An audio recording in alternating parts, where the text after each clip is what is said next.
Hello everyone, it's me again, Joseph, your host, and welcome back to our channel and the Catechism for Kids.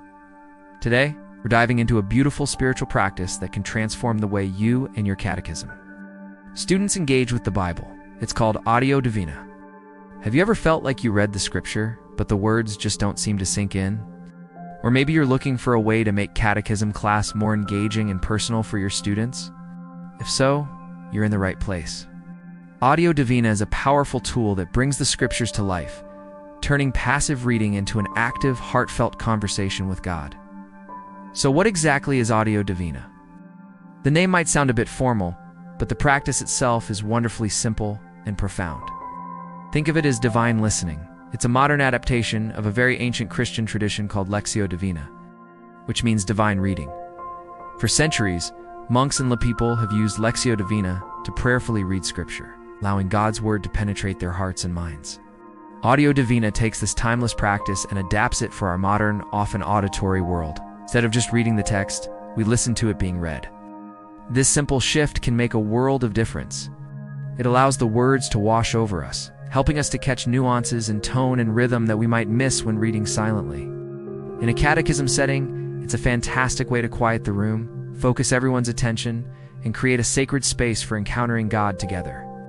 Its purpose isn't just to learn about God, but to actually meet Him in His Word. Now, let's walk through how to practice Lectio Divina. It's a simple 4-step process that you can easily guide your students through. The 4 steps are: listen, meditate, pray, and contemplate. Let's break each one down. The first step is listen. This is where we begin. Find a comfortable, quiet space where you and your students or children won't be distracted.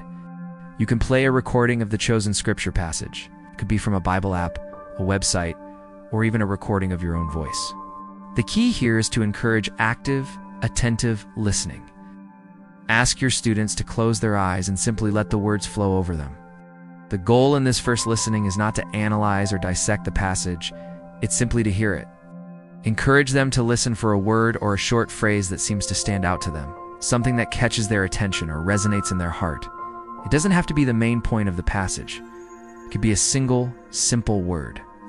That word is God's personal invitation to them for this time of prayer. After the first listening, we move to the second step, meditate or meditatio. Now we listen to the same scripture passage a second time. This time, as they listen, have your students hold on to that word or phrase that stood out to them. The word meditate here doesn't mean emptying your mind. It means filling your mind with God's word. It's about pondering that specific word or phrase. Ask them questions to guide their meditation. Why did this word stand out? What does it mean?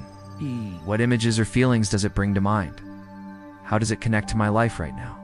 This is where the scripture begins to move from the head to the heart. It's about chewing on the word, savoring it, and letting it reveal its deeper meaning for you personally. It's a gentle, reflective process, not an academic exercise. The third step is pray or oratio. After the second listening and meditation, it's time to respond to God. This step is all about conversation. Based on what they've been meditating on, what do they want to say to God? The word or phrase that stood out might evoke feelings of gratitude, a need for forgiveness, a question, or a cry for help.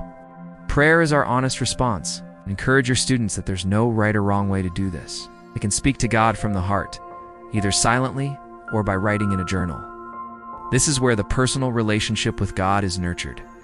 The scripture is no longer just a story from long ago. It's a living word that has sparked a real present moment conversation between them and their Creator. Finally, we arrive at the fourth step, contemplate or contemplatio. This step is about resting in God's presence. After speaking to God in prayer, we now take time to listen for His response. We listen to the scripture passage one last time. This isn't about looking for new words or analyzing anything further. This is about simply being. It's about resting in the quiet, in the love of God, and allowing Him to work in our hearts. Contemplation is a gift. It's less about doing and more about receiving. In the silence, we let go of our own thoughts and efforts and simply allow ourselves to be held by God. It's a moment of peace, of communion, where we can experience God's presence in a way that goes beyond words. It's the quiet resolution after the conversation, leaving us with a sense of peace and connection. So what are the benefits of bringing Audio Divina into our catechism class? The results can be truly transformative.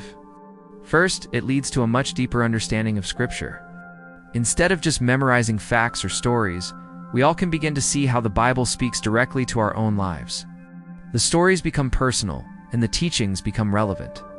We learn to listen to God's voice in the text. Second, it fosters personal, spiritual growth. Audio Divina isn't just an intellectual activity, it's a spiritual one. It teaches adults and children how to pray with Scripture, giving them a tool for their faith journey that they can use for the rest of their lives. It helps them build a personal conversational relationship with Jesus. They learn that faith is not just a set of rules, but a living, breathing relationship. And third, it creates a powerful connection to God's Word. For many young people and children, the Bible can feel distant or intimidating or even boring. Audio Divina makes it accessible and alive. When a child hears a word that seems to jump out just for them, it's an unforgettable experience. It shows them that God knows them, loves them, and wants to speak to them personally. This practice helps them to see the Bible not as an old book, but as God's love letter to them. Let's try a quick example to see how this works in practice. Let's take a short, well-known passage. Matthew 11, verse 28. "Come to me, all you who are weary and burdened, and I will give you rest." So, in the first step, listen, you would play the verse. Perhaps the word that stands out to a student is rest. In the second step, meditate. The student would ponder that word. Rest. What does rest feel like? Am I tired? What am I burdened by? Schoolwork? Problems with friends? What does Jesus' offer of rest mean for me right now? The student might picture themselves laying down a heavy backpack at Jesus' feet. In the third step, pray, the student responds. They might pray silently. "Jesus, I am so tired. I feel overwhelmed by my exams and feeling like I have to be perfect. Thank you for offering me rest. Please help me to let go of this stress and trust you." And finally, in the fourth step, contemplate. The student listens to the verse one last time.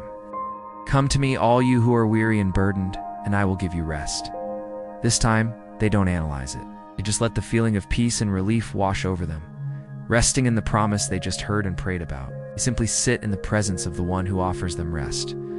You can see how this simple verse becomes a profound and personal encounter with Christ. In conclusion, Audio Divina is more than just a teaching technique. It is a pathway to a deeper, more personal faith. It invites us and our students to slow down, to listen, and to encounter the living God through His Word. I really encourage you to try it. Start small, perhaps with just a single verse or a short passage. Be patient with yourself and with your students. Like any skill, it gets easier and more natural with practice. The value it brings to faith formation is immeasurable. It moves students from being passive recipients of information to active participants in their own spiritual journey.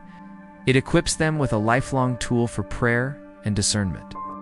By practicing Audio Divina, you're giving them a gift that will help them navigate the challenges of life with a faith that is personal, resilient, and deeply rooted in a relationship with God. Thank you so much for watching today. I hope this has inspired you to explore the beautiful practice of Audio Divina.